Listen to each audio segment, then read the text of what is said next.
The switch up from the national media on the Cavs has been one of the funniest storylines of the NBA season so far. Just last season, you could catch any media pundit on any given show or podcast begging Donovan Mitchell not to sign a contract extension. But it seems like no one around the league actually thinks he wants to stay in Cleveland. Maybe Cleveland hits the reset button to try to get some assets before it gets uglier. Now everyone just seems to be ignoring they said that and are now finally giving this team their flowers after an historic 33-4 start. This was a group that I admit, I thought that they couldn't work together. After last season, I said they are underachieving. They have to maybe consider breaking them up. I don't think there's somebody people owe a bigger apology to in the NBA than Cavs GM Kobe Altman, and it's just a great reminder of how fast things can change in the league. After a meltdown in the 2023 playoffs where they got gentlemen swept by the Knicks, then went 12-17 after the All-Star break in 2024 last season to only land just a 48-win and number 4 seed season where they were eventually sent home packing by the Celtics, everyone was pointing fingers in all sorts of directions looking for Altman to make big changes. Even though they won a playoff series, people weren't moved by them scrapping past a young Magic squad and pointed to that Celtics series as an indicator they were still very far away. And by the way, I don't think that was a wrong assessment, just stating what the general consensus was. And the first thing people pointed to was the tandem of Jarrett Allen and Evan Mobley. Remember in December of 2023, the Cavs were 13-12 and reports came out that both Darius Garland and Evan Mobley were set to miss extended periods of time. Mobley was reported by Woj to miss 6 to 8 weeks and Darius quote-unquote multiple weeks. A matter of fact, this is when Bill Simmons dropped that pod of who should trade for Donovan Mitchell that I played earlier in the video. And everyone was pressing the alarm bells on the Cavs season at the time. All of a sudden though, they go 14-4 after in the next 18 games Mobley missed. And then still, in fairness to Evan, won the next 8 with him as well to sit at 35-16 after starting 13-12. They went 22-4 in that span. Now, of course, like I alluded to, it would be trying to force a narrative if I were to sit up here and act like they didn't win those 8 games after he returned. Also, there was 3 games before that they lost in a row in early December while his injury timeline was still being evaluated before Woj dropped that bombshell report that he would miss 6 to 8 weeks. But we know how things sometimes go in the media. This is what people were pointing to for why the Mobley-Allen duo couldn't be effective together. And the numbers actually backed it up. With the two on the floor last season, Cleveland only outscored their opponents by 0.3 points per 100 possessions, while their net rating was plus 2.4 overall. So yeah, they actually were worse with their 2 big men on the floor opposed to any other combination. Funny enough though, it was Allen's name being thrown in every mock trade imaginable and not Mobley, who they went on the big win streak without. But I guess that's for obvious reason. Mobley is seen with way more upside and way younger, so Jarrett Allen was basically the guy that fans were attempting to scapegoat. Then the elephant in the room of this past offseason, what was Donovan Mitchell gonna do? Ever since he was traded to Cleveland in September of 2022, everyone's been trying to reroute him back to where everyone first wanted him traded, the Knicks. And with him being set to enter the final year of his contract, there of course was word on the Cavs side of things that maybe he doesn't sign the extension. Spida, however, did commit to the land, signing a 3-year, $150 million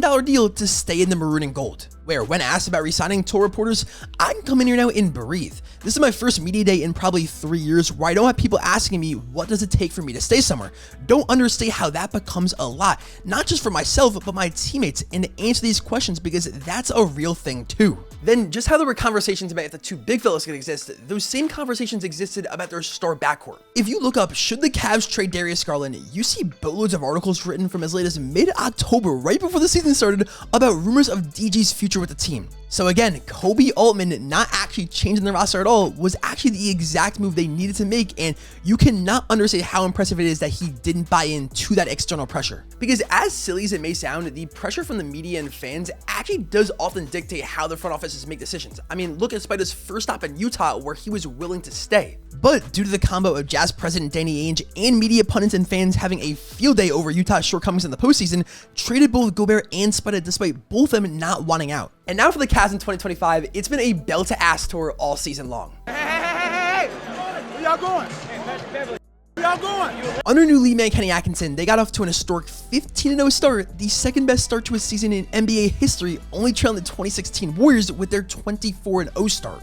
And right now on January 12th, set at 33-4, only 2 teams in league history have gotten off to better starts to a season. Those 2016 Dubs, who were 35-2 through 37 games, and then the 96 Bulls, who were 34-3 through 37 contests, have been getting praised left and right by other coaches. Really believe this against teams as good as Cleveland.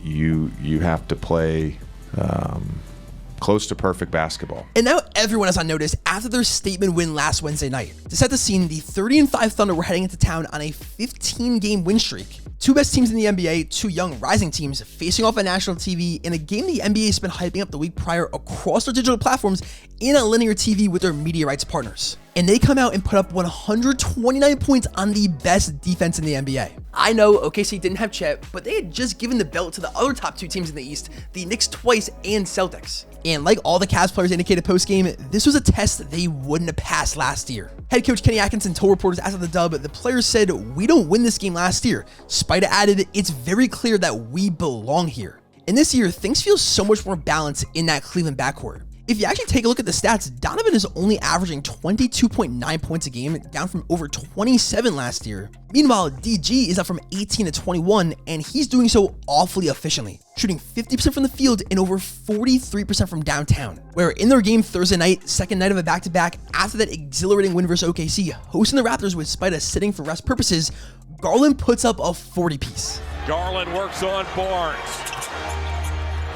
Stunner steps back, and buries a three! Wow.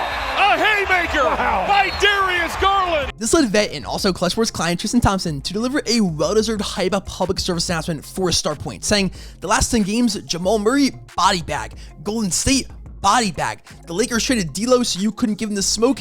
They had LaMelo Ball, body bag. Listen, I'll be the bad guy. I'll be Charles Oakley. Everyone you guys put in front of him, he's rang the bell and did what he had to do." I absolutely love that. DG said it himself, the national media does not like the Cavs, so it's great to see a guy who was actually just on TV last year delivering some great PR for his guys. The Cavs, simply put, didn't listen to everybody else, blocked at the outside noise, and it's paid off massively. Don't miss new episodes of the Step Through Show dropping daily Monday to Sunday, or you're gonna make our Aura King Shay cry.